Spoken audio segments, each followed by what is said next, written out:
lleva una insuficiencia renal terminal. Ya, ok, razona, ahora sí, razona. Eso que tú me estás diciendo que es lo que teóricamente está ya escrito, que eso es así, ¿cómo lo ves respecto al título del artículo?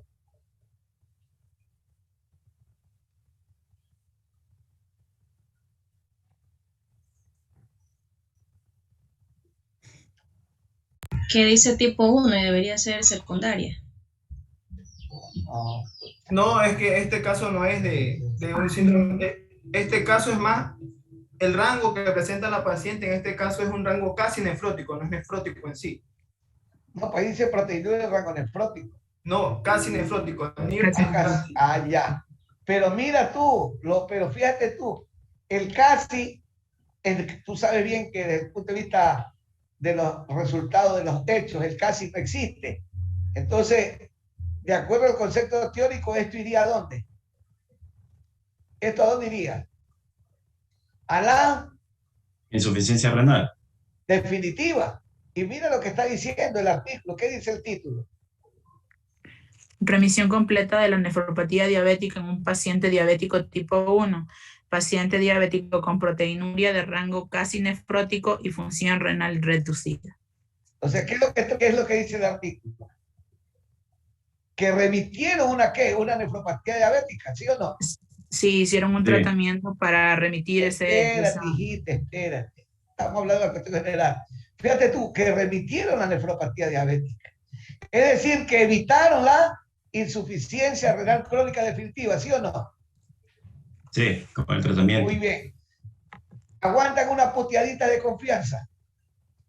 Sí. Muy bien. Levanten la mano con C y con B. ¿Cuáles son esos que les mandé, cuyo padre y madre tiene diabetes, a que le hagan la depuración de creatinina en orina de 24 horas y medir las proteínas en orina de 24 horas? Y que no le han hecho.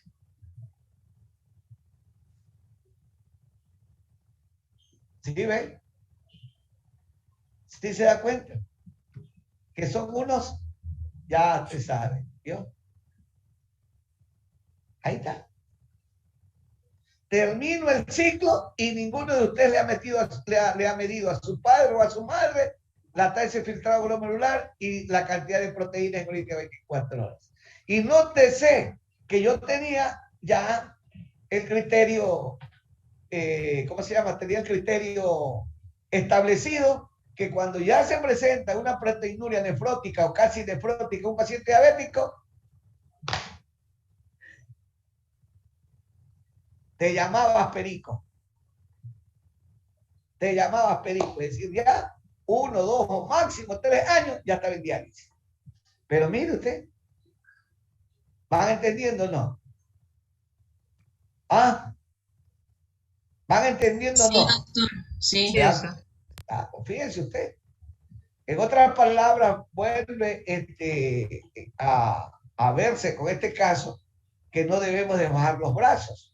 Y yo ya lo daba por hecho que cuando ya un paciente tiene proteinuria nefrótica, un diabético, definitivamente 1, 2, 3 años, el paciente ya está para diálisis, no queda otro. Pero con esto, ¿ustedes qué me dan a mí?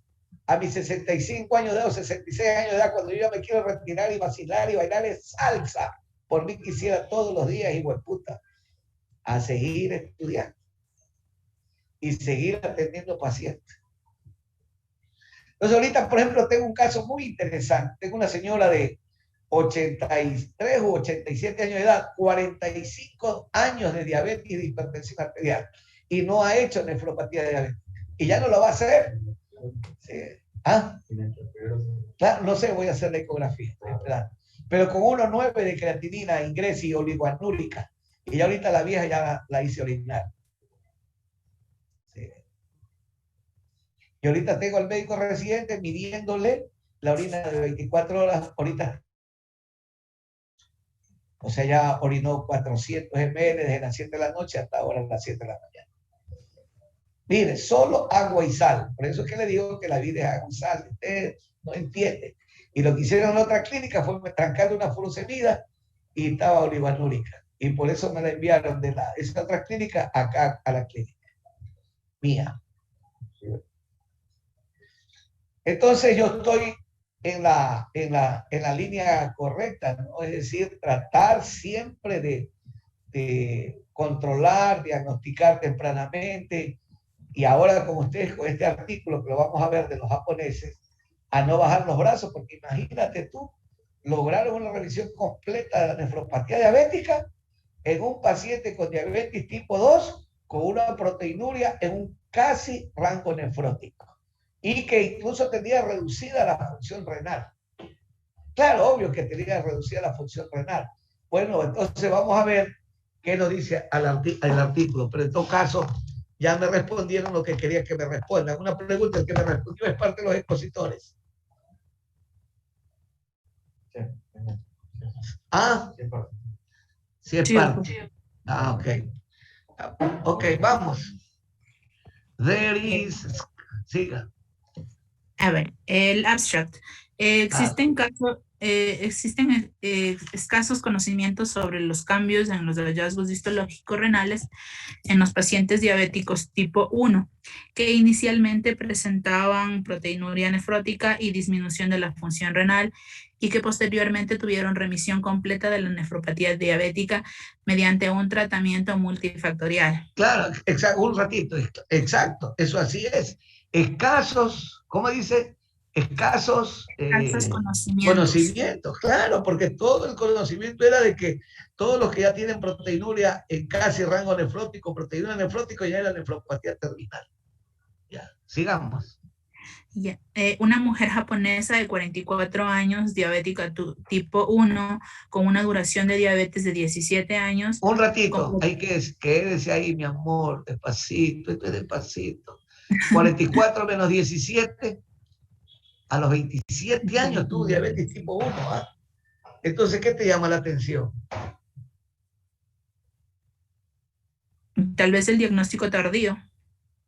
Porque si es diabetes tipo 1, ella ya debió haber tenido su diabetes inicialmente desde mucho antes. ¿Verdad, no? Parecería. Claro. Ajá. Así es. Imagínate eso. Entonces llama aquí, ¿cómo se llama la palabra? Llama aquí una curiosidad.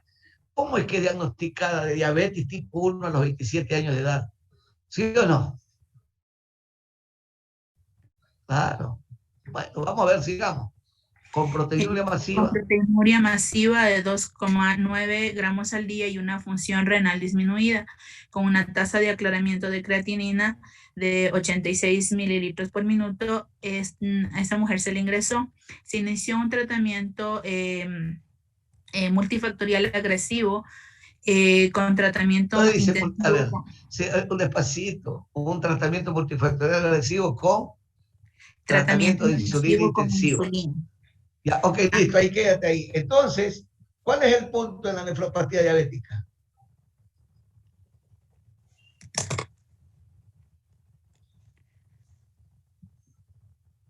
El determinar su función renal que estuvo disminuida. No. ¿Cuál es el punto de la nefropatía diabética? O sea, es decir, ustedes que no le han medido la tasa infiltrada glomerular a sus padres y la cantidad de proteínas en orina 24 horas, por favor, deben de hacerlo, que conste. Estas son anécdotas que yo me llevo, ¿no? Tan importantes, que habiéndole dicho a ustedes el primero o segundo día de clase que lo hagan, ya transcurrimos 3 meses, ¿no? 3 meses, y no le han hecho, y no comprenden porque les han metido en la cabeza la medicina de carácter curativa, nada más, no entendiendo que la medicina es científica, no es el problema curativo, sino, insisto, eso ya quedó para la historia. Ahora la medicina es basada en evidencia, en resultados, ¿ya? Entonces desde el punto de vista teórico, ¿cuál es el aspecto medular en el manejo de la nefropatía diabética? Esa es la pregunta.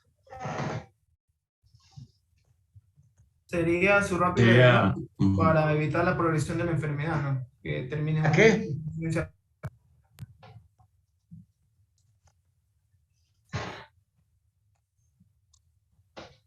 podría ser también, como nos hablaba, tener control de lo que es la tasa de filtrado glomerular y poder hacer un diagnóstico No, a pero tiempo. si ahí está el tratamiento clave de la nefropatía diabética. Por ejemplo, Sí. yo he tomado la decisión aunque no me entiendan los pacientes, yo no lo veo, señor. Esta única vez lo veo y de ahí no lo veo si es que usted no ve al endocrinólogo, al cardiólogo y a la cirujana vascular. Si usted no ve esos tres médicos, yo no lo vuelvo a ver. ¿Cuál es la razón? Sería más o menos un trabajo grupal, como una prevención y una valoración generalizada. Por lo Por un tanto, lado, pero por otro, que el aspecto medular de la nefropatía diabética es la hiperglicemia crónica. Entonces, fíjate mira lo que están diciendo, hay un tratamiento médico multifactorial que empezó con ¿qué? Con un tratamiento intensivo de la insulina, pero aquí, hueputa, hay que clicarle hasta la insulina, esta vieja de anoche, de 87 años. Chucha, entiendan que es la insulina el aspecto fundamental. A ver, ¿ustedes por qué no son diabéticas? No porque no somos diabéticas, pero ¿por qué? Porque tienen dentro de su abdomen un órgano que se llama páncreas. Y el páncreas secreta insulina, porque ya le echaban la culpa a la insulina, hijo de puta. ¡Qué bestia! Pero tenían razón. Ese man había puesto 20 unidades de insulina, le había enviado la glicemia a 36 miligramos, por decirle, casi la jode. Claro. Entonces la gente en el Ecuador, por favor, ayude. Este es un país que en vez de entender que el problema es la ocupación extranjera de un país dominante, invasor, como es los Estados Unidos de Norteamérica o los rusos, Afganistán estaba más preocupado, hijo de puta, que los talibanes tienen con burka a las mujeres y quieren que las mujeres se queden en la casa. Y cómo distorsionan las cosas. ¿Sí ves? La falta de cultura, de entender que tiene que haber la autodeterminación de los pueblos, que cada pueblo tiene que resolver sus problemas, que no necesitamos el tutelaje de nadie. ¿Qué me importa ya los talibanes y hueputas lo que hagan con las mujeres? Es el problema de ellos, no nuestro. Pero eso se principaliza en vez de estos malditos norteamericanos que han estado 20 años allá. ¿Sí ves? Y de que nada de poco les ha servido, que incluso le pagaban hasta el salario a los soldados afganos, y los soldados afganos yuca les dieron y le entregaron las armas a los talibanes. Porque eso que evidencia que nadie puede soportar el sometimiento ni el tutelaje. ¿Sí ves? Eso es lo principal desde el punto de vista de la convivencia humana. Eso. Obvio que no voy a estar de acuerdo jamás, pero es parte del desarrollo de la humanidad, que ya nosotros hemos desarrollado de tal manera que Andrés Carrión cree que la mujer es para lavar y cocinar. ¿Sí ves? ¿Qué diferencia hay con los talibanes? Tal vez un poco más que el otro. El talibán con las armas en la mano obliga a que a las mujeres se queden en casa y no vayan a estudiar. Esa es la única diferencia. Obvio que es una diferencia sustancial, pero si ustedes ven, consecuentemente, el problema de la mujer y del hombre está relacionado con aspectos religiosos. No es que, de acuerdo a los unos, salió de la costilla del hombre, de Adán, y por lo tanto es sometida. Eso dicen los católicos. Y los islámicos, no recuerdo exactamente qué, pero por ahí mismo va. Tanto que, hijo de puta, la quieren de la tierra, que hasta la matan. Pero eso, hijo de puta, fue lo que llamó muchísimo la atención, ¿no? Y entonces usted tiene que ayudar a educar a la gente. ¿Cómo es posible que la gente crea que la insulina es mala? Por la falta de ¿qué? De educación, de información. Los mismos médicos no entienden. Entonces, si su señor padre o madre que es diabética ya tiene proteinuria, 100, 50, el tratamiento de insulina es obligatorio. Y aquí está la evidencia. Mire, tratamiento intensivo de insulina. Tratamiento intensivo de insulina. Siga. Una dieta baja en proteínas y sal. Un ¿Y por qué inhibidor. una dieta baja en proteínas? Pero presentaba proteinuria. ¿Por qué? Porque efectivamente está evidenciado que cuando un paciente tiene proteinuria, si tú le administras albúmina en sangre, albúmina porque tiene una lúmina de 2, de 2,1, 2,3 gramos, y tiene edemas. Para fundir los edemas tienes que darle albúmina y furosemida 2, 3 ampollas cada 8 horas y te da resultados para tratar los edemas. Eso es verdad. Esa es mi experiencia. No he presentado, no he visto casos que vayan a hacer proteinuria masiva. Excepto en los niños, sí. Porque en los niños, una vez un pediatra le dio albúmina, y creo que yo también le di una vez, puta, se me vino una proteinuria de 6, 7 gramos. Imagínense. O sea que lo que está escrito en Harrison es verdad. Entonces, ya, bueno, tú requerirás darle proteínas en sangre, pero en la dieta no le des proteínas. Aunque como no hay dinero, entonces, ¿qué le decimos al paciente? ¿Qué le decimos al paciente? Tómese 2, 3, 4 claras de huevo toda la mañana. Y mire usted, ¿ve? Dieta pobre en proteínas. Al revés, ¿sí ven? Y dieta pobre en sal. Sí, muy bien. Un inhibidor de la enzima convertidora de angiotensina y un diurético. Pero no es hipertenso el paciente. Es hipertensa. Más adelante habla de una hipertensión de la paciente. Pero ahí no dice que es hipertensa. No, pero al estudio del caso menciona que no sea hipertensa ya. Ya. Admitamos que no es hipertensa. ¿Para qué le van a dar IECA? Para evitar la progresión a enfermedad renal avanzada, ¿no? O crónica. Porque está demostrado que el IECA o LARA2 tiene un efecto antiproteinúrico. ¿Por qué tiene un efecto antiproteinúrico? ¿Cómo actúa?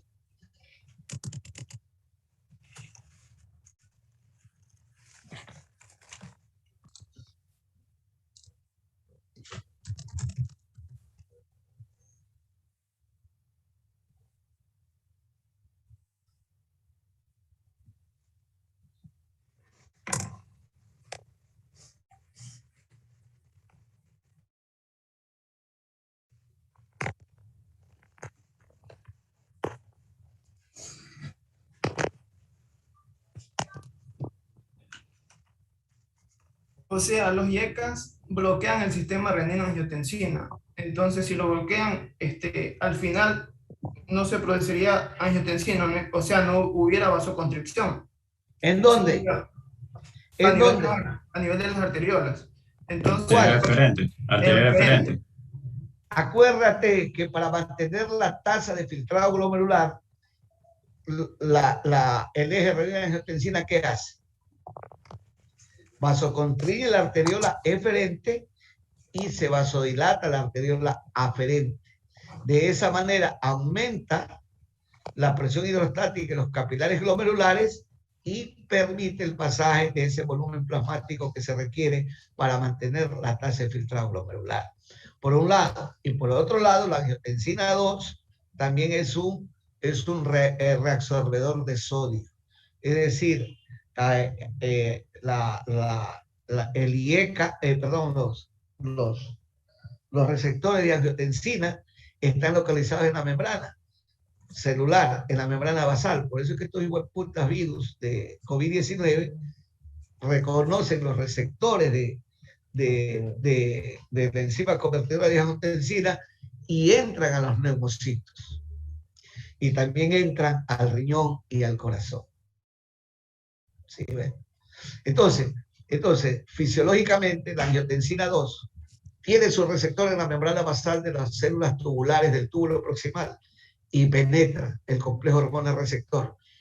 Envía activa la señal del ARN mensajero y el ARN mensajero lleva a la membrana luminal el hidrógeno. El hidrógeno, entonces, sale hidrógeno y entra sodio. Entonces, de esa manera, la angiotensina 2, por la acción vasoconstrictora y en una hipovolemia severa, por el aumento de la reabsorción renal de sodio y agua por lo consiguiente, entonces aumenta el volumen, aumenta la presión y de esa forma se mantiene la tasa de filtrado glomerular. ¿Ya? Entonces, Entonces, si aumenta el capilar, aumenta la presión hidrostática del capilar glomerular, ¿qué va a aumentar? La posibilidad de que cantidades de proteínas pasen de los glomérulos hacia el espacio de Bowman. Y como hay un techo máximo de reabsorción tubular de proteínas solo en el túbulo proximal, entonces se presenta la proteinuria. Entonces, dar el IECA o el ARA2 es por nefroprotección. Entonces, tenemos que hay dos funciones específicas, fundamentales de los IECA o de los ARA2. Por un lado, el control de la hipertensión arterial y por otro lado, en este caso, el efecto antiproteinúrico. Identificar tempranamente proteínas en los diabéticos y administrándole el IECA o el ARA2, vamos a controlar la pérdida de proteínas por la orina. ¿Ya? Ok, sigan. Ya. Sus niveles de hemoglobina Entonces glicosilada. usaron inhibidores de la enzima convertidora de angiotensina y diuréticos. Y un diurético. Ahora, ¿por qué usaron diuréticos?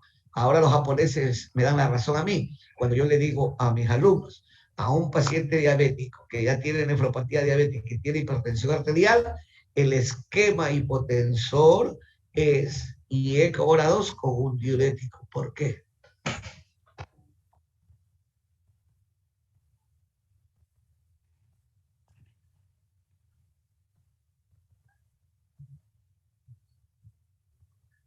¿Puedo repetir la pregunta, doctor? El esquema hipotensor en un paciente con nefropatía diabética, que ya se ha consumado la proteinuria, ¿por qué tiene que ser un diurético y un IECA? ¿Por qué tienen que estar asociados los dos?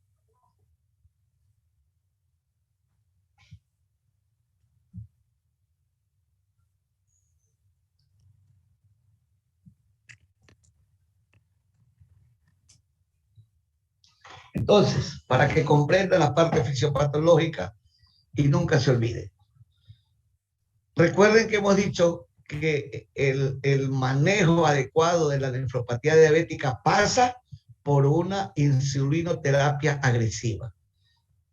Ahorita los japoneses, algunos españoles, algunos norteamericanos, algunos sudamericanos comparten mi opinión o yo comparto esa opinión de ellos. ¿Ya? No todos tienen esta apreciación. Teóricamente tenemos la mayoría. ¿Ya? Ok, entonces, basado en el conocimiento fisiopatológico. No quiero decir que los otros no lo tengan, pero no lo sé. Tendría que revisar por qué. ¿Ya? Entonces, claro, es probable que me diga algo de usted, se me quede callado, pero voy a arriesgarme.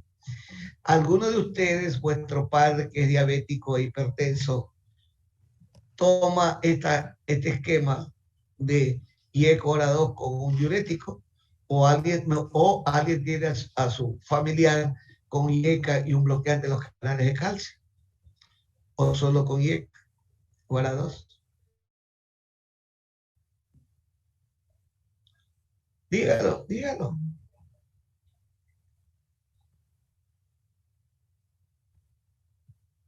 Dígalo.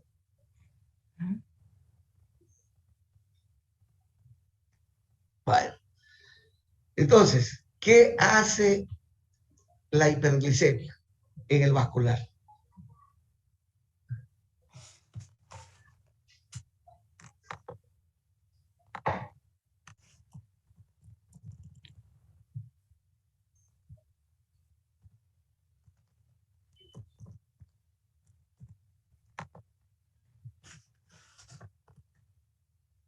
Básicamente altera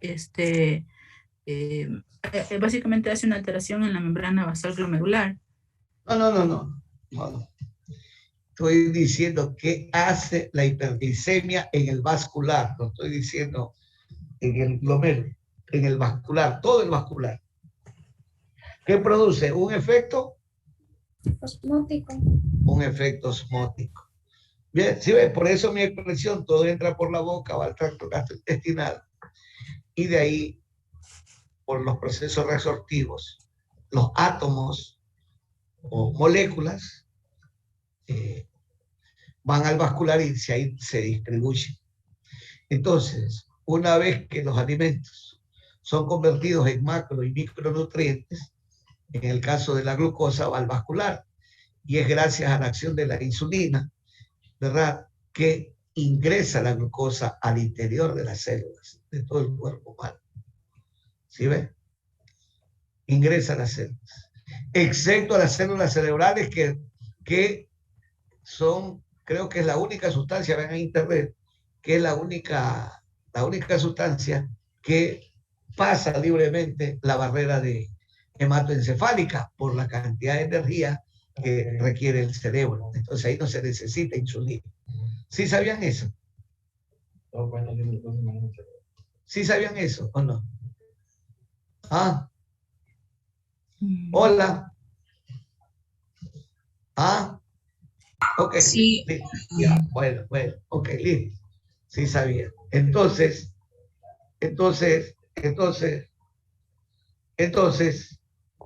el resto de órganos, aparatos y sistemas requieren de la insulina para entrar al interior de la célula.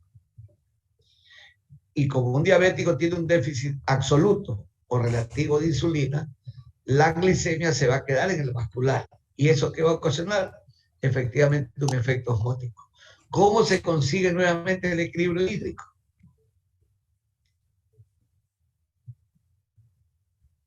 ¿Un diurético? Ah. ¿Cómo se consigue nuevamente el equilibrio hídrico? Con la aplicación de diuréticos. O estamos en el vascular, que tiene que ver los diuréticos.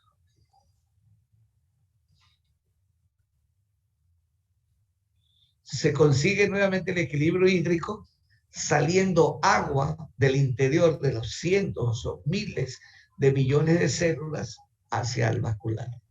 Y de esa manera se mantiene el equilibrio hídrico. ¿Pero qué le ocasiona al vascular?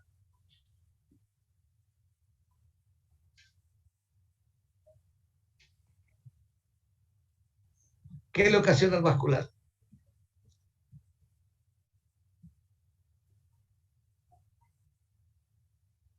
¿Qué le ocasiona al vascular? Una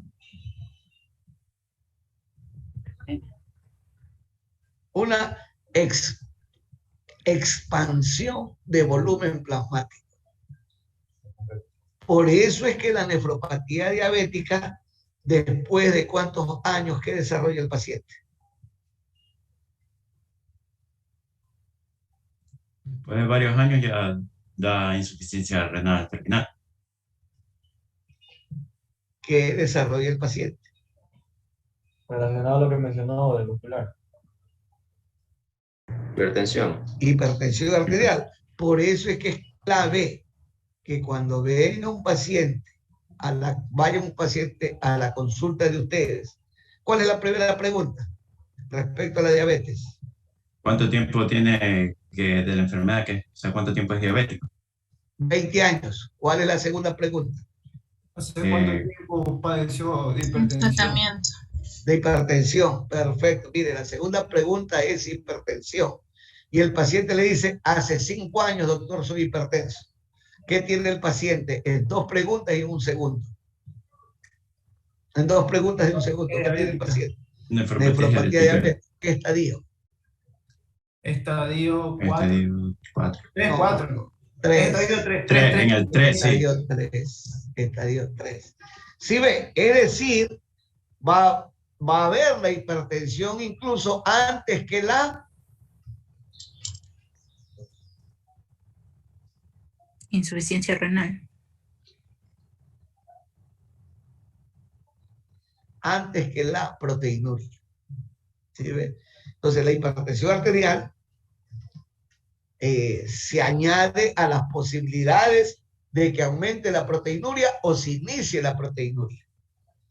Entonces, Si usted ya sabe que esa hipertensión en el paciente diabético en el tiempo se presenta, en el tiempo, valga la redundancia que estamos hablando, ¿cómo se llama esa hipertensión arterial?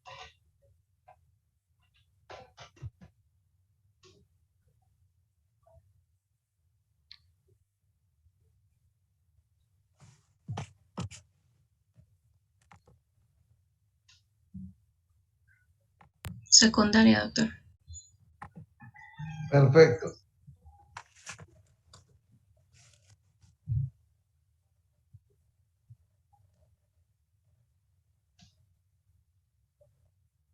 Perfecto. Por esa razón, perdón, entonces una hipertensión arterial secundaria. Perfecto.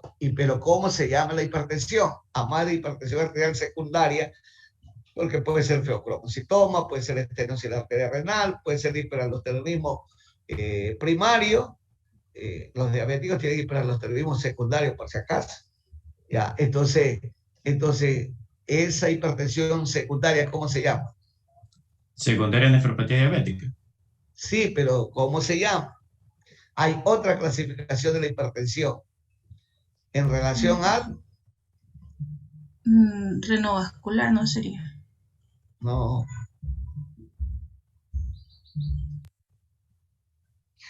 Eso es lo que se llama la hipertensión arterial volumen dependiente. Volumen dependiente. ¿Cuál es la evidencia? La evidencia es que el paciente con insuficiencia renal crónica definitiva, secundaria a la nefropatía diabética, ingresa a diálisis. Y después de un tiempo de estar en diálisis, 2 meses, 6 meses, 4 meses o un año, ¡boom! El paciente presenta un estadio de hipotensión arterial. Entonces decimos los médicos, alcanzó su peso seco. Se le sacó el exceso de agua y de sodio que tenía en su organismo. ¿Sí ve?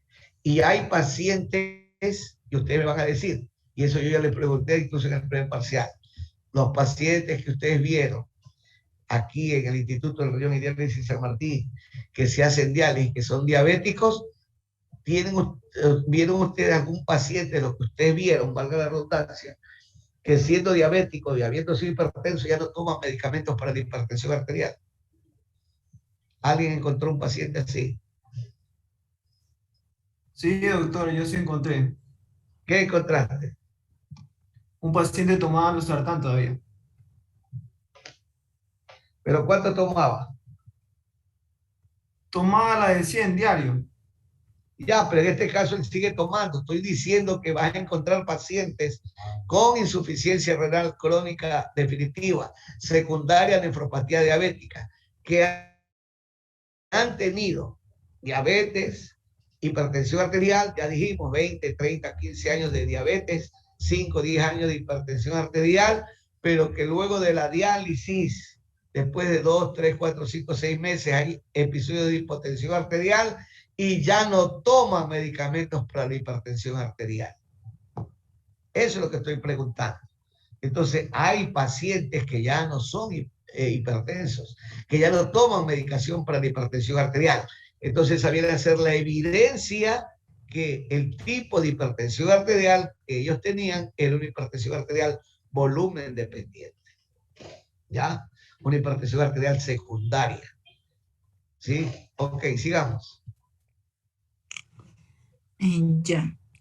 Sus niveles de hemoglobina glicosilada disminuyeron a menos del 7% en 4 meses y su presión arterial alta disminuyó gradualmente y se mantuvo en torno a una media de 116/68 milímetros. Muy bien, entonces, en los pacientes con nefropatía diabética, además del efecto antiproteinúrico, ¿cuál es el otro accionar médico importante, amén de la cuestión dietética que hemos hablado, de dieta pobre en sal y pobre en proteínas?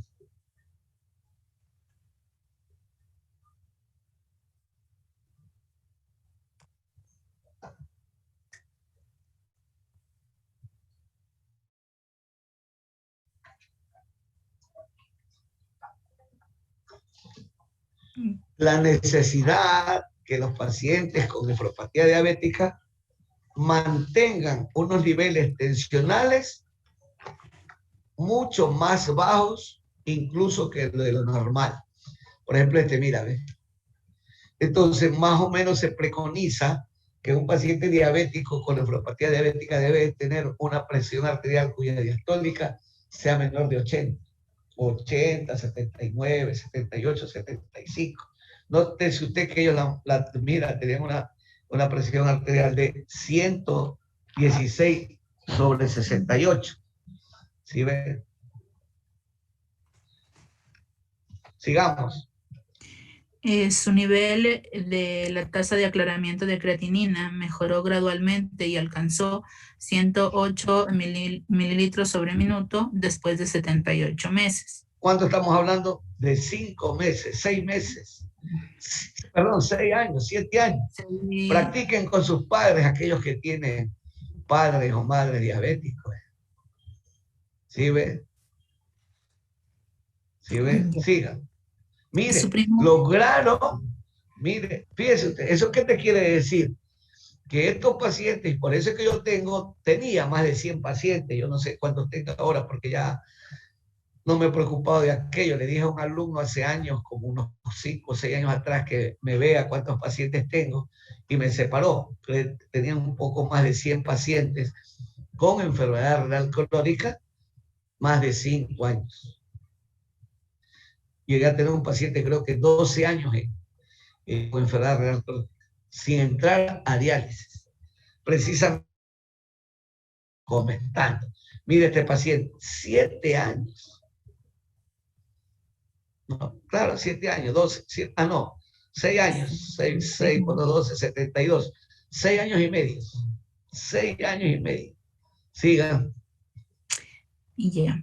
Su primera biopsia renal realizada antes del tratamiento multifactorial demostró acumulación difusa y o global en la matriz mesangial positiva a una tinción periódica de ácido Schiff con un aumento de la relación matriz mesangial glomérulo y fibrosis túbulo-intersticial.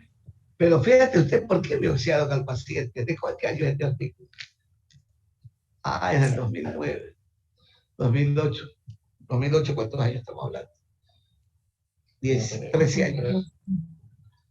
13 años. ¿Y por qué estoy diciendo, oye, qué pasó? ¿Por qué estoy diciendo eso?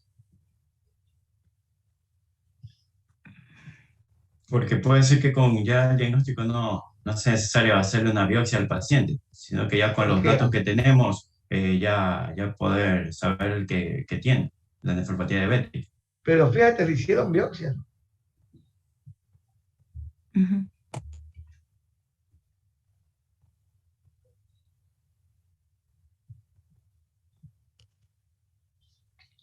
Le hicieron biopsia. Y ya para esa fecha ya no se hacía, ya teníamos las opiniones que no sea que como es una historia natural de la nefropatía diabética, entre paréntesis, ¿qué es historia natural, por si acaso?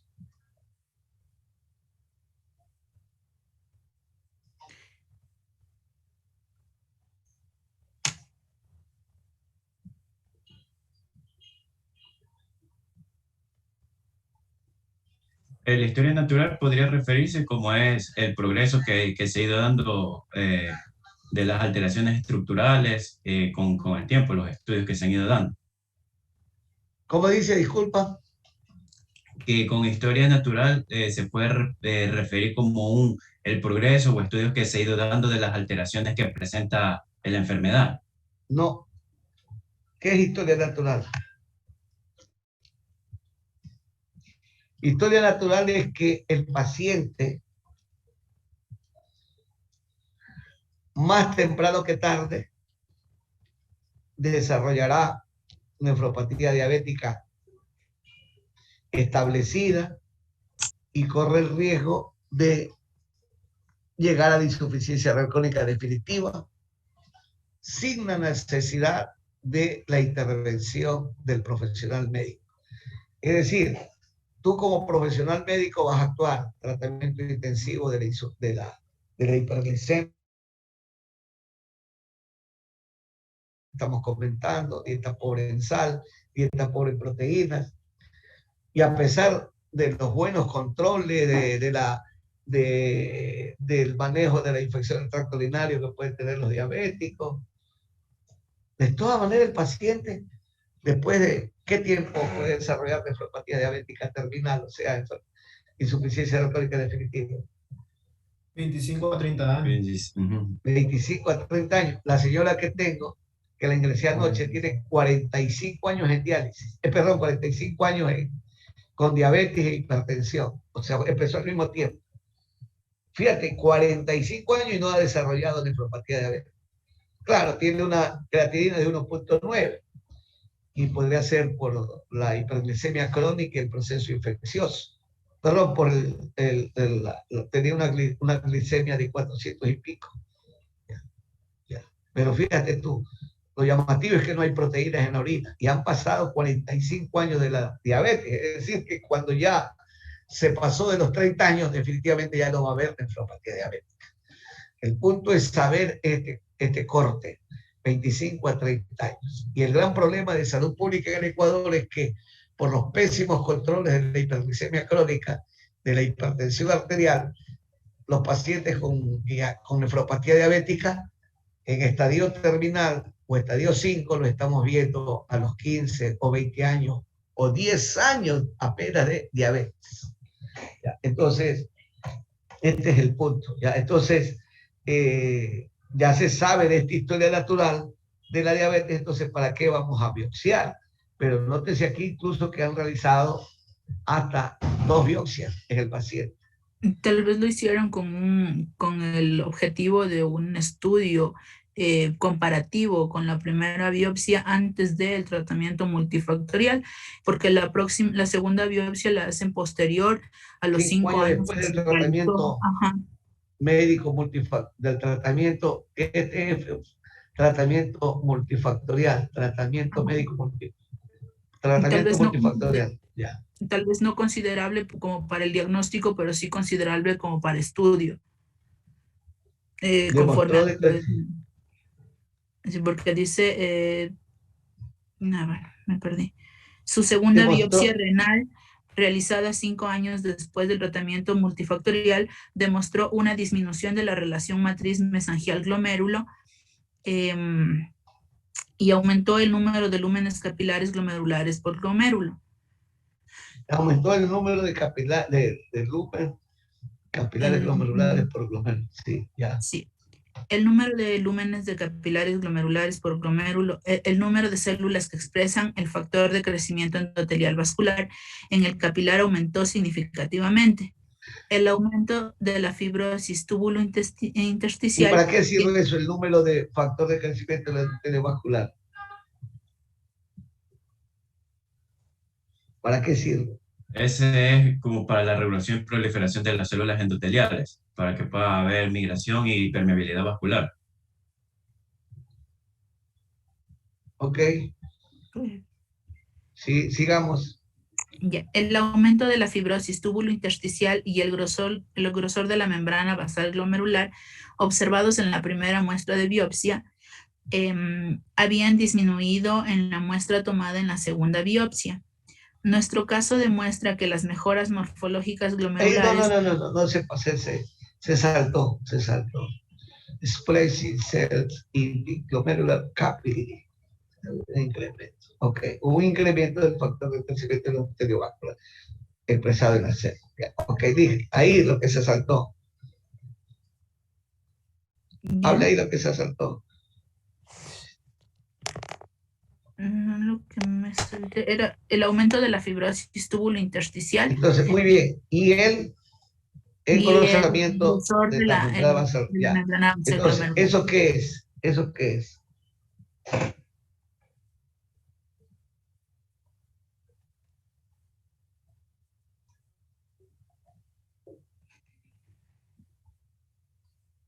O sea, cuando hay un engrosamiento de la membrana basal, podríamos hablar de la que se dio una glomerulosclerosis difusa.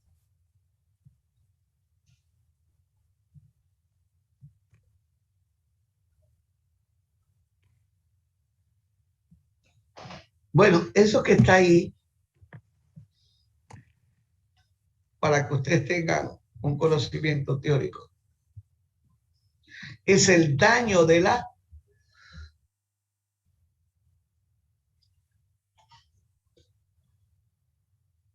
proteinuria. Entonces, cuando ustedes tengan un paciente con proteinuria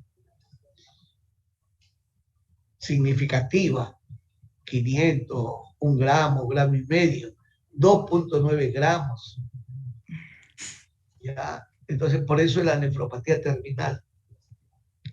Porque le he comentado a manera de cuestiones figurativas. El intersticio es como la Virgen María. ¿Qué es la Virgen María?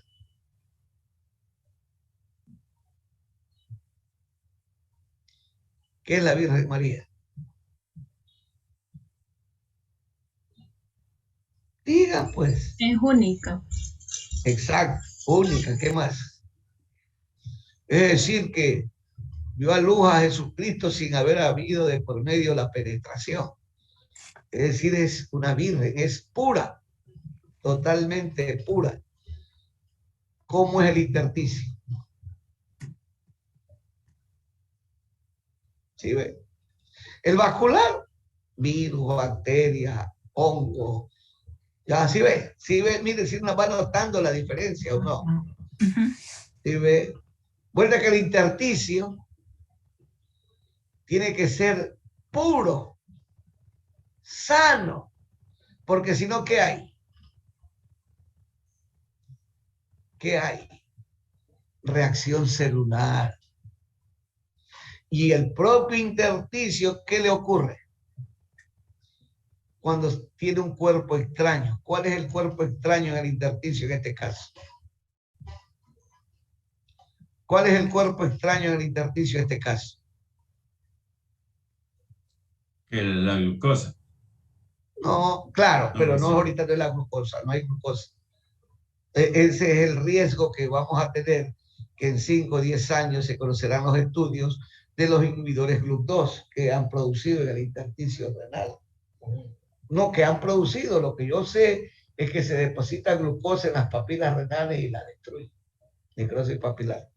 Vamos a ver cuántos casos de necrosis papilar va a haber en el mundo. No lo sabemos. ¿Mande? Claro. Pero aquí, ¿cuál es ese cuerpo extraño o esa sustancia extraña que qué le produjo al intersticio? ¿Qué le produjo al intersticio? Pero si ahí está. Una fibrosis.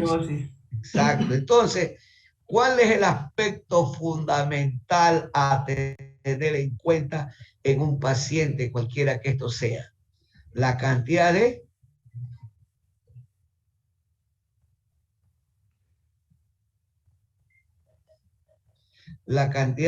proteínas en el intersticio tubular. Por eso es que tenemos que comprender que la proteinuria nos puede causar enfermedad renal crónica. Los glomérulos pueden estar sanos, aparentemente, pero la presencia de cantidades de proteínas en el intersticio renal lo va a fibrosar. Y la fibrosis puede ser irremediable. Entonces aquí dicen que en la primera biopsia que hubo, fibrosis. Túbulo intersticial. Túbulo intersticial, ¿sí ven? ¿Sí ven? Fibrosis túbulo intersticial. ¿Y qué más hubo? Engrosamiento de la membrana basal glomerular. Ese engrosamiento de la membrana basal glomerular es un patrón histológico que se encuentra en la nefropatía diabética. ¿Sí ven? Ok. Sigamos. Ya. Observados en la primera muestra de la biopsia habían disminuido en la muestra tomada en la segunda biopsia. Nuestro caso demuestra que las mejoras morfológicas glomerulares, incluyendo la disminución del depósito mesangial y la vasculogénesis relacionada con el factor de crecimiento endotelial vascular. Claro, porque el factor de crecimiento del endotelio vascular por la hiperglicemia crónica ¿verdad? Afecta al endotelio vascular y se produce permanentemente factor de crecimiento del endotelio vascular. ¿Sí ve? Siga. En respuesta del tratamiento multifactorial va acompañada de una normalización funcional de la nefropatía diabética que no se pudo conseguir en los pacientes diabéticos tipo 1 que son sometidos Sí. al trasplante de páncreas. Siga, suba. Siga. No veo. Ya. Sigue. Ok, listo. Siga. Ya, súbelo, por favor. Siga. En la introducción al... Ya. Pocos reportes. Hay pocos informes disponibles sobre los cambios patológicos en el glomérulo diabético antes y después de la remisión de la nefropatía diabética con proteinuria de rango nefrótico y función renal reducida. Solo un informe describe cambios patológicos y funcionales de la nefropatía diabética avanzada tras el Muy bien, trasplante. entonces aquí tenemos otro diagnóstico teórico de la nefropatía diabética. ¿Cuál es el otro diagnóstico teórico de la nefropatía diabética?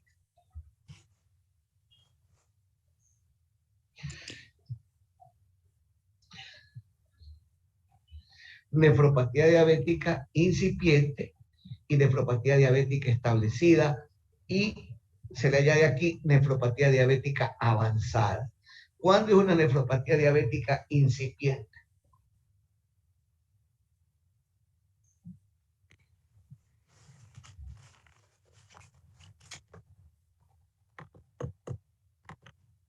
La incipiente es cuando hay microalbuminuria y la filtración glomerular puede estar normal o incluso elevada. Esos son los cambios que se dan en la nefropatía incipiente. O una proteinuria menor de, o una proteinuria hasta menor de 30 miligramos. no, pues menor de 30 es normal. No, Mayor de 30 sería mayor de 30 miligramos. Hasta 300 miligramos en 24 horas. 300 miligramos. Y nefropatía diabética establecida.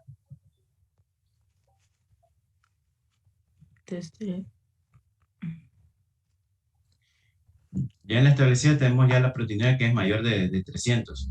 Hasta mayor de 300 hasta puede alcanzar un rango nefrótico.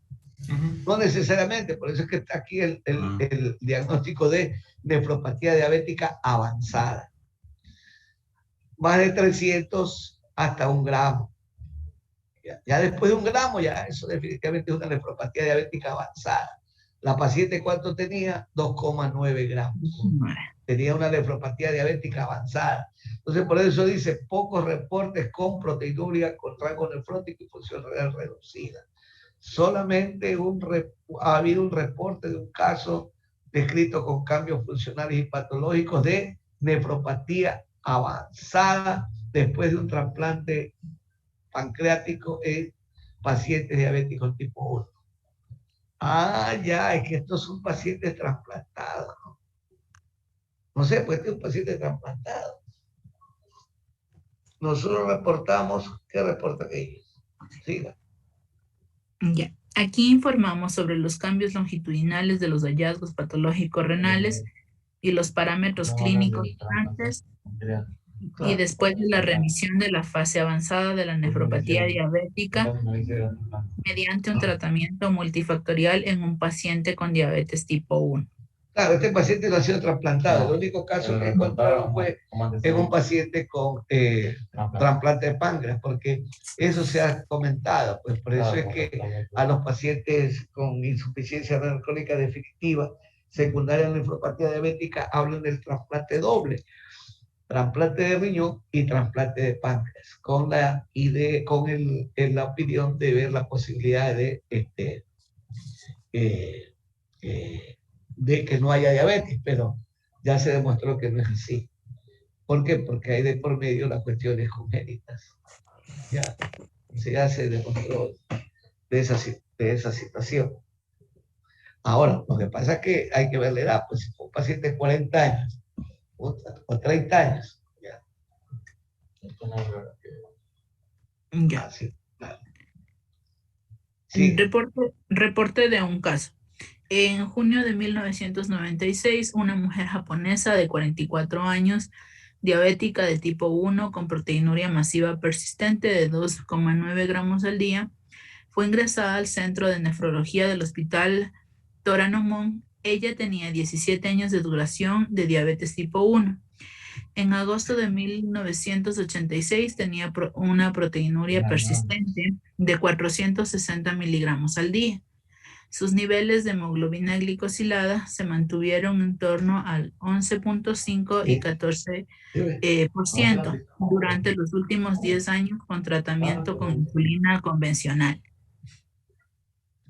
Medía unos 162 centímetros, pesaba 56 kilogramos y tenía un moderado edema en la fobia pretrivial y una retinopatía. edema pretrivial con fobia, que dejaba fobia.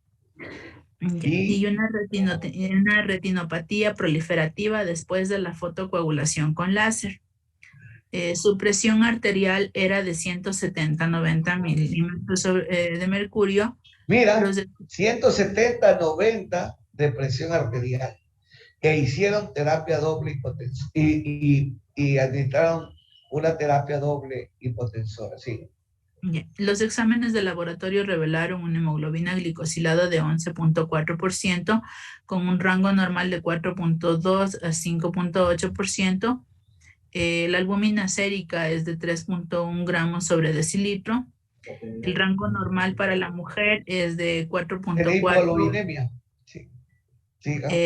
El rango normal para la mujer es 4.4 a 5.2 gramos sobre decilitro. Tenía una creatinina sérica de 0,8 miligramos sobre decilitro, mientras que el rango normal para la mujer es 0,4-0,8 miligramos sobre decilitro.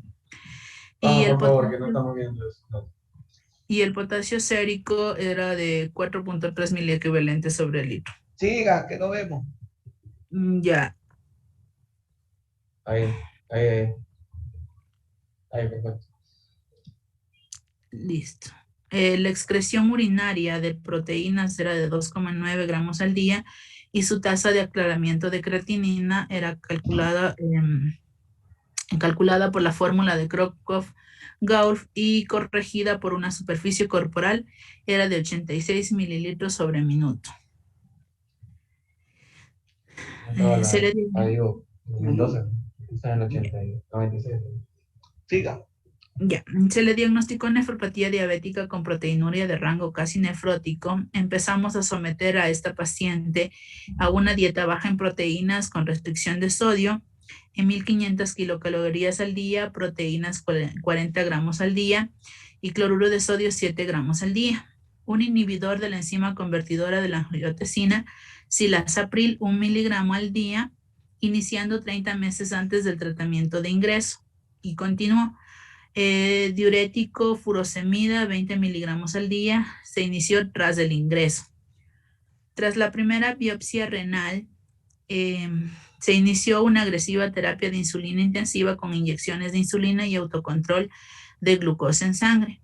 En respuesta a un programa educativo sobre la nefropatía diabética, empezó a cumplir su régimen médico y fue dada de alta un mes después del ingreso.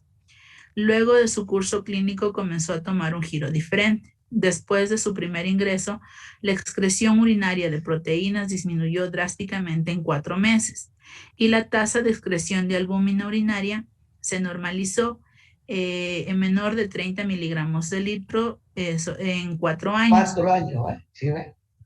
Sus niveles de hemoglobina glicosilada disminuyeron al menos del 7% en 4 meses. Dentro de los 4 meses. Y se mantuvieron en ese nivel o cerca de él durante más de 5 años, entre 6,8 al 0,1%, frente a frente a antes del tratamiento multifactorial durante 1992 y 1996. No vemos, Supresión. no veo.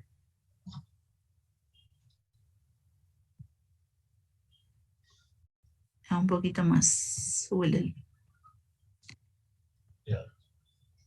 Su presión arterial disminuyó gradualmente a 100 sobre 68 milímetros de mercurio en 12 meses y permaneció en este nivel ligeramente superior tras el inicio de la terapia. Presión arterial sistólica 116 más menos 4 versus que antes del tratamiento multifactorial durante 1992 1996 se manejaba con 144 más menos 6. Su presión diastólica, su presión arterial diastólica era de 68 más menos 2 milímetros de mercurio y antes del tratamiento multifactorial durante 1992 al 96, 79 más menos 2 milímetros de mercurio. La dosis de furosemida se redujo a 10 miligramos al día y la dosis de cilazapril se redujo a 0,5 miligramos al día a los 25 meses y el antagonista del receptor de la angiotensina 2, es decir, losartán, a 25 miligramos al día. Se inició a los 57 meses con un breve intervalo entre los dos fármacos, durante el cual no se administró ninguno de ellos. Oigan, ¿cómo está? 25 meses, final de la 5 metidos por 57 meses. Entre estas dos drogas, la proteína de rango nefrótico fue... La proteinuria de rango casi nefrótico ha desaparecido drásticamente en 4 meses tras el inicio del tratamiento multifactorial intensivo en este caso. La desaparición de la proteinuria masiva se sincronizó bien con la mejoría de la hemoglobina glicosilada y la presión arterial. Su valor de la tasa de aclaramiento de creatinina disminuyó de 86 mililitros sobre minuto a 62 mililitros sobre minuto.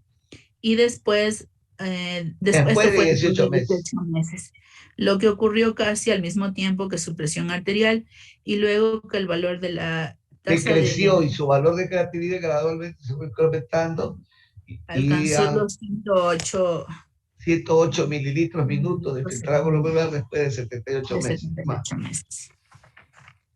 Ya su primera biopsia renal, que se realizó justo antes de iniciar la terapia multifactorial agresiva en junio de 1996, reveló una acumulación difusa o global de la matriz mesangial positiva a la tinción del ácido periódico SHIP, positiva en la matriz mesangial y la disminución del número de lúmenes capilares glomerulares glomérulos. Se observó un edema tubulointersticial y fibrosis. Las lesiones nodulares no eran evidentes. El análisis morfométrico mediante el software de las secciones renales demostró que la relación matriz mesangial glomérulo era de 42.0 a 4.0%. La tinción inmunofluorescencia reveló una reacción positiva lineal de IgG a lo largo de su membrana basal glomerular. No se encontró ninguna densidad depósitos electrodensos. Depósitos electrodensos en la membrana basal glomerular. No. La segunda biopsia renal en agosto del 2001, 62 meses después del inicio del tratamiento multifactorial agresivo, mostró una reducción significativa de la acumulación de la matriz mesangial. La relación matriz mesangial glomérulo era de 29.2, 1.9%. El número de los lúmenes capilares glomérulos aumentó de 77.12 frente a la primera biopsia renal. La fibrosis tubulointersticial mejoró. La tinción de IgG a lo largo de la membrana basal glomerular había desaparecido en las muestras obtenidas por la segunda biopsia renal. El engrosamiento de la membrana basal glomerular, que es un rango patológico característico de la nefropatía diabética, mejoró significativamente. La inmunotensión del factor de crecimiento vascular demostró una débil expresión glomerular en la primera muestra de biopsia y una alta expresión en la capa externa, posiblemente podocitos, en la segunda muestra de biopsia. Discusión. Discusiones. Ya. La remisión completa del rango casi nefrótico o nefrótico de la nefropatía diabética rara vez se produce en la diabetes tipo 1. Antes de iniciar una terapia multifactorial agresiva, comprobamos que el paciente tenía una diabetes tipo 1 de larga duración con una glomerulopatía diabética avanzada, como lo demuestra la primera biopsia renal. Los cambios patológicos llamativos observados en la segunda biopsia renal obtenida 5 años después del inicio de la terapia multifactorial es la marcada disminución de la expansión mesangial, PAS positiva, el aumento del número de lúmenes capilares y la disminución de la fibrosis túbulo-intersticial, además del aumento del número de lúmenes capilares glomerulares positivas, al factor de crecimiento vascular en su fase de remisión completa es mayor en la fase de nefropatía diabética avanzada. Estos hallazgos no comunicados sugieren que la expresión del factor de crecimiento vascular puede desempeñar un papel muy importante en la remisión de la nefropatía diabética a través de la vasculogénesis y el crecimiento y el mantenimiento de los capilares glomerulares. El enlace entre el factor de crecimiento vascular y el factor de crecimiento transformante beta, que desempeñan un papel importante en la fibrosis túbulo-intersticial, sigue sin estar muy clara. La desaparición drástica de la proteinuria masiva se produjo en nuestra paciente en los 4 meses siguientes al inicio de la terapia multifactorial. Esto puede sugerir que la proteinuria masiva en este caso es a cambios renales funcionales y más que orgánicos, al menos en el periodo inicial de su terapia multifactorial, y los valores de la tasa de aclaramiento de creatinina disminuyeron transitoriamente y comenzaron a mejorar progresivamente después de los 3 años de tratamiento. La mejora de la tasa de aclaramiento de creatinina puede explicarse por el aumento de la superficie de la filtración reflejado por el número de lúmenes capilares glomerulares y glomérulos, asociados a la disminución de depósitos mesangiales, cuyo valor puede tener una relación con el lumen capilar. La presión sistólica. La presión sistólica estaba bien controlada en el valor medio de 116 milímetros de mercurio en esta paciente. El valor fue inesperadamente el mismo con el valor de corte significativo, que 115 milímetros de mercurio, para una regresión de la microalbuminuria en la diabetes tipo 1. Podemos encontrar grandes diferencias en aspectos clínicos y morfológicos entre nuestro paciente diabético tipo 1 tratado con una terapia multifactorial agresiva y los pacientes que recibieron un trasplante de páncreas. En primer lugar, se observó una marcada mejoría de la estructura renal en nuestro paciente 5 años después del inicio del tratamiento multifactorial agresivo, mientras que las estructuras glomerulares no mostraron ningún cambio notable 5 años después de que los pacientes se sometieran a un trasplante de páncreas. Secundariamente, la función renal representada por la tasa de aclaramiento de creatinina, la proteinuria y la tasa de excreción urinaria mejoró drásticamente durante 5 años en nuestros pacientes. La albúmina urinaria. Mientras, ¿mandé? Excreción de albúmina urinaria. Wow. Mejoró drásticamente durante 5 años en estos pacientes. Mientras que el valor de la tasa de filtración glomerular disminuyó progresivamente en los pacientes sometidos a trasplante de páncreas. Estos resultados diferentes pueden explicarse por los efectos nefrotóxicos de inmunosupresores, especialmente la ciclosporina, en los pacientes que recibieron un trasplante de páncreas. Otra explicación son los efectos protectores sobre la estructura glomerular de los inhibidores de la enzima convertidora de angiotensina y el agonista del receptor de angiotensina 2 utilizados en estos pacientes y no utilizados en pacientes trasplantados de páncreas. La presentación de nuestro estudio de caso puede contribuir en planificación de estudios prospectivos para la remisión de la nefropatía diabética. Es necesario un estudio futuro con muchos más pacientes para concluir que el tratamiento multifactorial es mucho más eficaz que el tratamiento de la nefropatía diabética en fase avanzada en la diabetes de tipo 1 que el trasplante de páncreas. Muy bien. Claro, porque en esa época se buscaba a través del trasplante de páncreas y renal una salida al problema de la nefropatía diabética.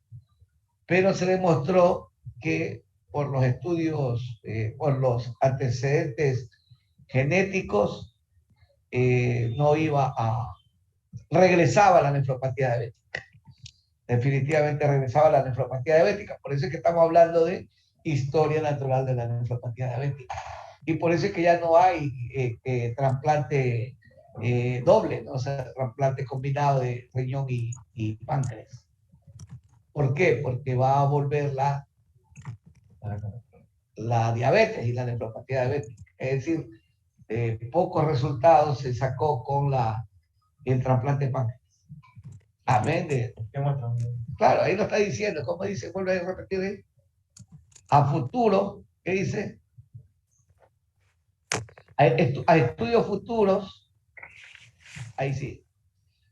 Sí, lee ahí. Es necesario un estudio futuro con muchos más pacientes para concluir que el tratamiento multifactorial es mucho más eficaz en el tratamiento de la nefropatía diabética en fase avanzada en la diabetes tipo 1 que en el trasplante de páncreas. ¿Sí ve?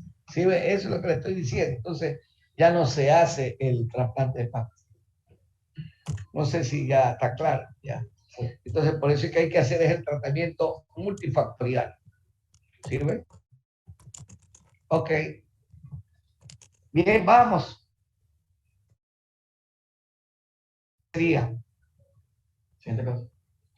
Veamos la diapositiva. Quiero ver si algo tiene en relación a las alteraciones metabólicas. Ya, siga. Vamos a ver. Siga despacito.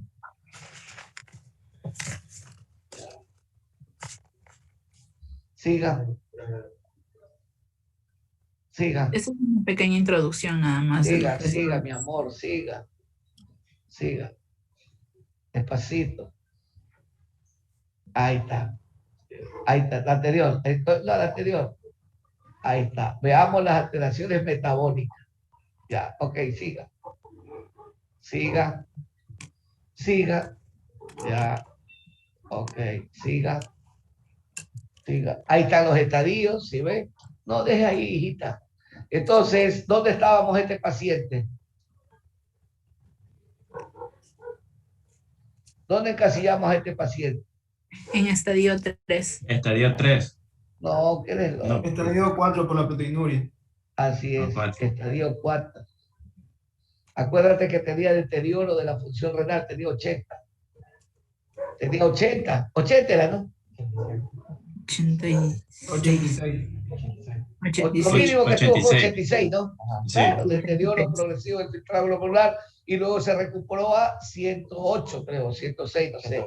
Y tenía una proteinuria mayor de 2,9 gramos. Tenía una proteinuria de 2,9, es decir, era una proteinuria mayor de 300 miligramos. ¿Sí ven? Cuenta que el estadio 3, reversible con el control glicémico y la presión arterial. ¿Dónde está la hipertensión ahí? Ayúdame a ver.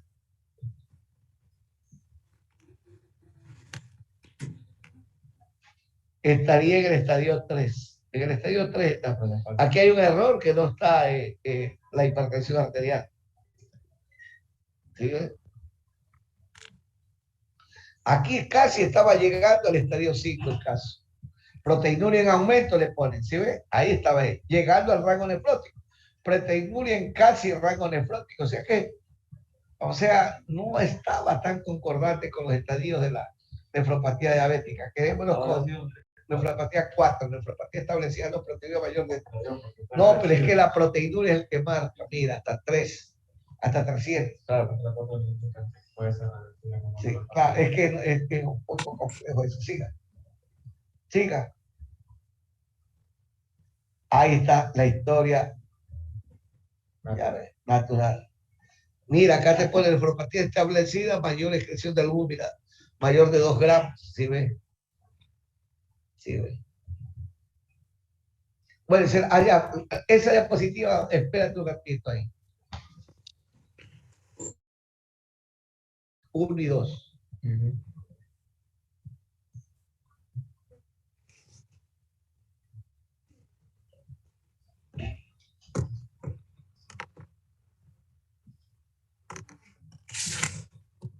¿Sí ves?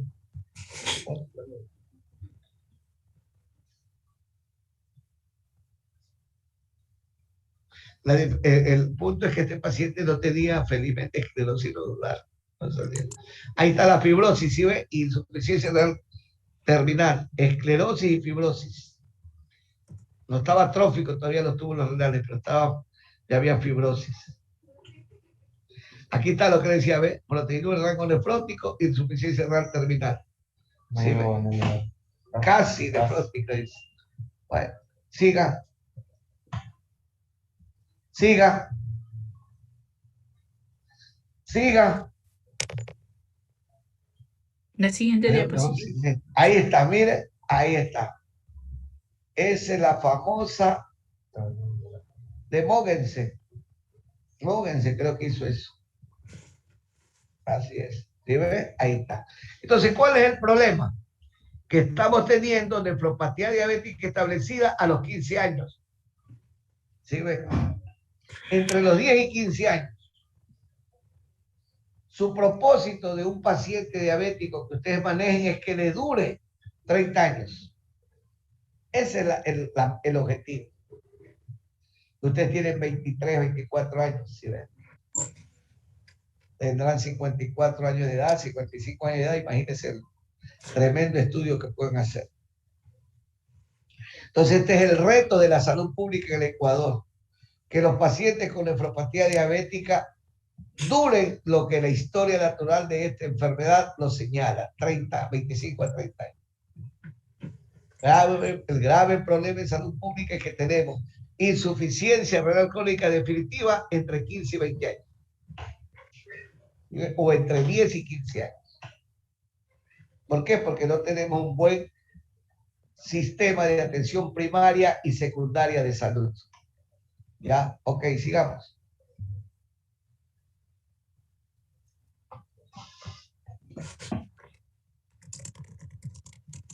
Siga.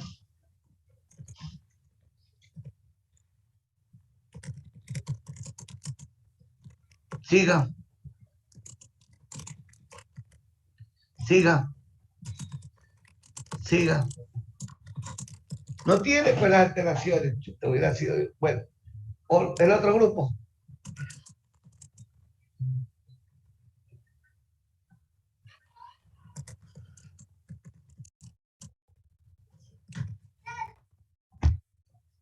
¿Alguna pregunta?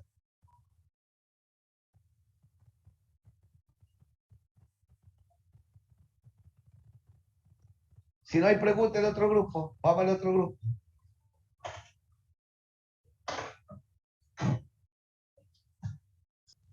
Tenemos una población campesina, ¿verdad? Agricultores, las altas temperaturas, ¿sí ve? El incremento de las pérdidas insensibles, ¿sí ve? En los países desarrollados o en las grandes ciudades ya tenemos que jóvenes que practican ejercicios intensos y por ende pues las posibilidades de la injuria renal aguda, ¿sí ve? Entonces tenemos la lesión renal aguda prerrenal. El 25 al 40% que tenemos, ya la lesión renal aguda intrínseca, y el 5 al 10% la lesión posrenal. Entonces, la prerrenal ya acabamos de decir. Entonces, en la intrínseca, Y entonces Ya, aquí, en cuanto a la intrínseca, un ratito. Entonces ya vimos este problema, este asunto. Luego viene otro elemento importante a tener en cuenta en el diagnóstico diferencial de la lesión renal aguda, si es prerrenal, intrínseca o posrenal.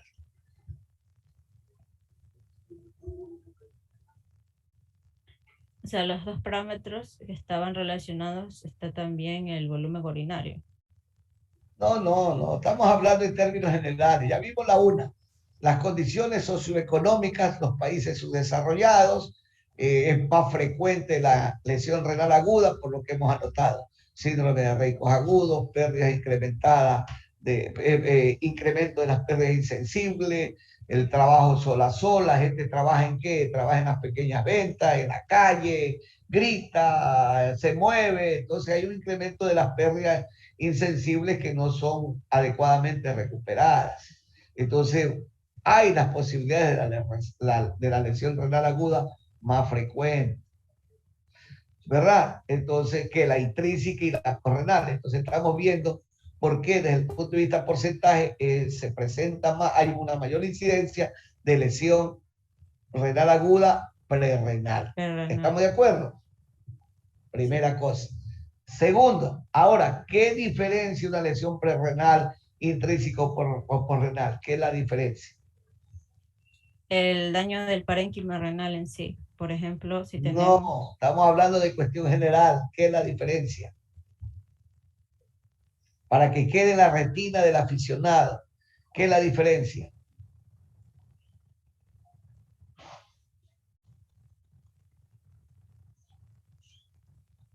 El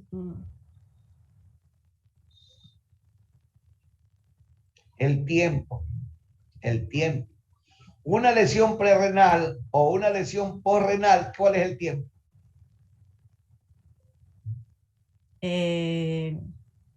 En días, un momento. La lesión renal aguda intrínseca también es días. Pero Sí, ahora, ¿cuál es el tiempo? de 1 a 2 días la prerrenal. Y la posrenal también. Porque en ambas, ¿cuál es el signo clínico fundamental? En ambas. La oliguria. Exactamente. Y nadie va a aguantar una oliguria de 24, 48 horas como máximo. Entonces yo le estoy enseñando didácticamente para que aprendan en términos generales. ¿Ya? ¿Sí? Entonces ese es el punto. Entonces nótese usted la diferencia con la intrínseca. Que ya en la intrínseca el daño renal está con él. Establecido, el parénquima, como usted dice. Entonces, una lesión prerrenal o una lesión posrenal, ¿en qué se pueden convertir cualquiera de las dos? Necrosis tubular, en daño en lesión renal aguda intrínseca. Ajá. Intrínseca. Ajá. Recuerde, en lesión renal aguda intrínseca. Sí. ¿Sí ve? Y la lesión renal aguda intrínseca está abajo, mire, ve. Lesión de la célula tubular, nefritis superficial aguda, glomerulonefritis aguda. ¿Sí ve? ¿Sí de acuerdo? Entonces, si usted en las pocas horas, o máximo 1, 2 o hasta 3 días, no resuelve la lesión renal aguda prerrenal o posrenal, entonces viene la lesión renal aguda. Muy bien, entonces aquí viene un hecho importante. El medio diagnóstico. ¿Cuál es el medio diagnóstico en esas circunstancias? Tu hermana, pregúntale si ya vio los pacientes hospitalizados. Sí, ya pasó. En la mañana. Ya. ¿Cuál es el diagnóstico importante en esto que estoy comentando de lesión renal aguda, prerrenal y posrenal? El examen de orina y podemos ver la excreción fraccionada de sodio. No, está bien, pero otro más importante que lo puede tener ahí también. Está bien el examen de orina, perfecto, para ver lo que usted está diciendo, pero hay otro ¿Cuál? Hemograma, no. No. ¿Qué marcadores de La, daño? No ¿la sé. qué? Hijita, para que haya lesión renal aguda, obvio, o ya sea prorrenal, prerrenal o intrínseca, obvio que la úrea creatinina en las tres deben estar elevadas, ligeramente elevadas, y tener siempre un basal que nos da las posibilidades de estadificar en función del rifle, riesgo, injuria, falla, loss o gen. Pero yo estoy hablando ahora acá, un medio de diagnóstico importante para diferenciar rápidamente prerrenal, postrenal o intrínseca. Ya me respondieron, el examen de orina. Y en el examen de orina la fracción excretada de sodio. Pero hay algo más rápido.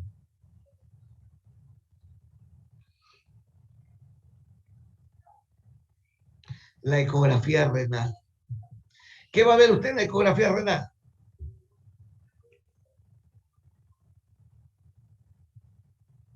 ¿Qué va a ver en la ecografía renal? ¿Mande? Podemos observar ya sea una hidronefrosis o... Es decir, en términos generales, ¿qué va a evidenciar? Si hay o no. Una obstrucción, eso. Perfecto. ¿Ven? ¿Se da cuenta? O sea que en 2 patadas usted puede resolver la ira posobstructiva. ¿Sí ve? Con una ecografía. Con una ecografía. ¿Sí ve? Y la ecografía es un método no invasivo e inmediato en ese momento. O sea, es importante entender que cuando tiene un paciente que tiene elevados los nitrogenados, que lo segundo es identificar el tiempo. Y en la identificación del tiempo hay 2 lesiones renales agudas rápidamente que usted las puede diagnosticar, o la posrenal o la prerrenal. La posrenal, ya dijimos, la ecografía. Entonces, si en la ecografía no hay evidencia de obstrucción, imposible que sea una lesión aguda renal, posrenal. ¿Sí ve? ¿Sí ve? Pero ya en la ida prerrenal, pudiera ser incluso que rápidamente, a través de un buen examen físico, usted determine qué. La prerrenal, por ejemplo, ¿en qué? ¿Qué examen físico? En el examen físico. ¿Qué? Por ejemplo, la paciente tenía 110, 70 de presión arterial. Exacto. Aplanamiento de la yugular, ojos hundidos, mucosas secas. ¿Sí ve? Entonces, mande signo del pliegue. Está oligoanúrica, de un bolo de solución salina, ¿verdad? 200, 300, 400 ml. Y si tiene orina, ¿cómo se dice? Si obtiene orina, ¿qué ha tenido la paciente? ¿Qué ha tenido la paciente? Una ira prerrenal. ¿Sí ve? El estado de deshidratación le produjo una hipovolemia y la hipovolemia le produjo una ira prerrenal. ¿Sí ve? Entonces, eso es lo importante. Si no tiene volumen, ¿verdad? Con ese bolo de solución salina, 200, 300 ml, pero tiene un antecedente importante. ¿Cuál sería el antecedente importante que te lo dice la historia clínica? ¿Cuál? Porque tienes que hacerlo con la historia clínica. ¿Cuál? Doctor, mi mamá sufre de insuficiencia cardíaca. Entonces, ahora, ¿cuál es el problema? No es el volumen, es el gasto cardíaco disminuido, probablemente. ¿Sí ve? Que puede ser una ira prerrenal. ¿Sí ve? Entonces, Stockman, lo determinante Stockman, es la insuficiencia cardíaca. Entonces, un signo semiológico importante, ¿cuál sería?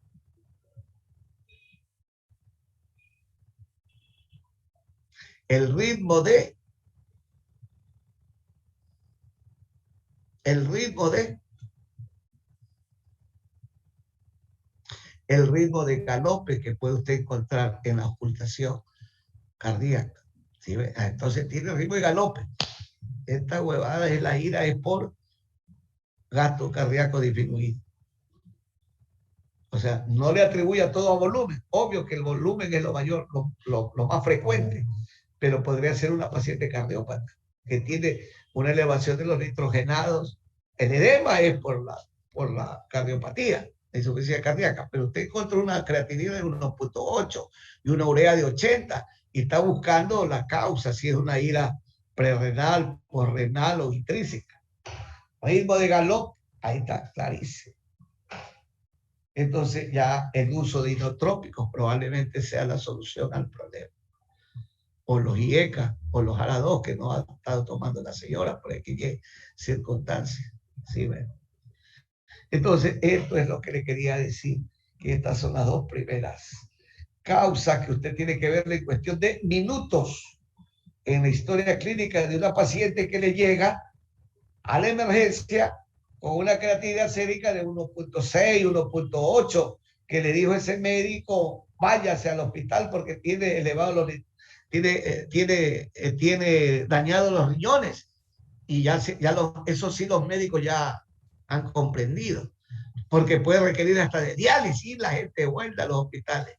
Pero si tenemos una buena formación médica, entonces no es necesario que vuelva al hospital, sino que ustedes en la comunidad pueden pueden llegar al diagnóstico. ¿Sí ven? Entonces, eso es un problema que nos está faltando todavía. Ok, entonces, ese es el punto. ¿Y cuando ya sabemos que es una ira intrínseca? De entrada también podemos saber que la ira es intrínseca. De entrada. Cuando nos viene, mande. Mi amor, te estoy diciendo cómo tú ya lo puedes saber. Obvio que es la necrosis tubular. Yo soy muy práctico, te estoy diciendo. ¿Cuándo lo puedes saber? Sin necesidad de lo que estamos comentando. En cuestión de minutos, de segundos, lo puedes saber. Si es que te viene con una urina creatinina de ¿cuántos días?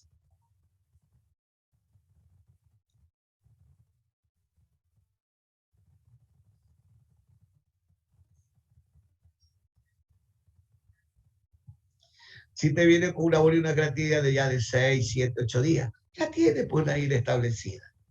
Ahí está. 1.8 tiene creatinina. Le haces otra creatinina y la creatinina te sale 3. ¿Qué tiene la paciente? Ya tú sabes lo que tiene que hacer. 1.8 multiplicar por ¿cuánto? Por 2. 3.6. Chuta, todavía es una falla, una injuria renal aguda. ¿Sí ves? Una injuria renal aguda, todavía tienes chance. Pero si tiene 4, ya está jodida. ¿Qué quiere decir ya está jodida? A ver. Está en fallo. ¿Mande? Sí, pero por Está eso, pero en ¿qué fallo. quiere? Sí, está ya en falla renal aguda, pero ¿qué quiere decir ya está jodida? Que es irreversible. ¿Por qué tiempo? Por más de 3 meses. No, pues ya ahí es enfermedad renal crónica. Ajá. No, pues, no, Que no. sea menor a 30 días. Pero ¿qué quiere decir entonces? Que esa ira irreversible significa que no va a ser como la ira prorrenal o la ira prerrenal, que tú la puedes sacar en cuestión de horas, de días, ¿verdad? De días. Pero aquí ya está establecido el daño. Ahora sí, ¿cómo se llama el daño?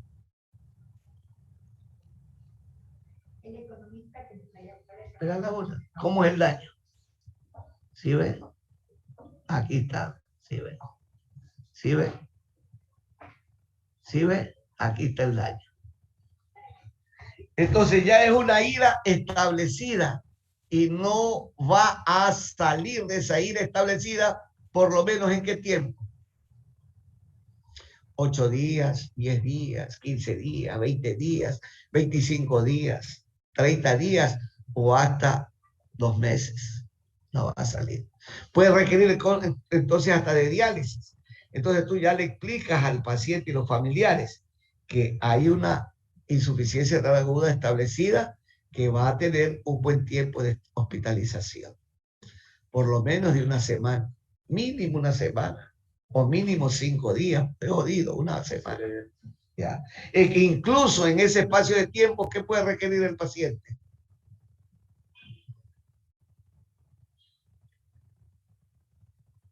¿De qué puede requerir el paciente?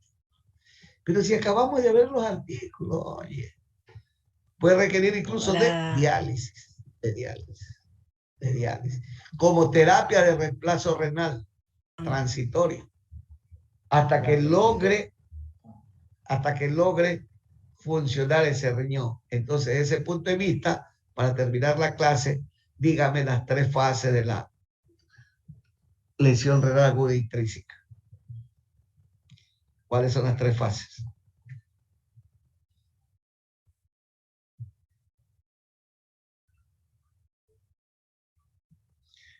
La fase de inicio, la fase de mantenimiento y la fase de recuperación. ¿Sí ve? La fase de inicio, la fase de mantenimiento y la fase de recuperación. Por eso es que más o menos la ira establecida le va a durar 7, 10 o 15 días. ¿Por qué? Porque hay una fase de inicio. Esa fase de inicio puede ser por la postrenal o la postrenal o la prerrenal. No resolvió el cuadro obstructivo en 24, 48, 72 horas y se te convirtió en intrínseca. No resolviste el problema no resolviste el problema de la falta de volumen o la disminución del gasto cardíaco, no lo resolviste y se te volvió intrínseca la enfermedad renal aguda. ¿Sí te das cuenta? Entonces ahora va a permanecer en el tiempo, no menos de una semana y máximo 1 mes o 2 meses. Y en ese espacio de tiempo puede requerir una diálisis. Por eso es importante saber que la ira establecida o intrínseca tiene una fase de inicio que va de 0 a 3 días. ¿Sí ve? Luego viene la fase de mantenimiento. ¿Por qué hay una fase de mantenimiento? Porque en esa fase de mantenimiento... Migración y proliferación y la diferenciación de las células. Claro, se requiere efectivamente la reepitelización de los túbulos renales o la desinflamación del intersticio tubular, dependiendo si es toxinas, ¿verdad? Que las toxinas a su vez, mira, no están aquí, endógenas y exógenas. Aquí solamente están las exógenas. ¿Sí? No hay las endógenas, que acabamos de ver, radiobiolisis, ya hiperbilirrubinemia severa por una ictericia, un síndrome ictérico a expensa de la indirecta. ¿Sí ven?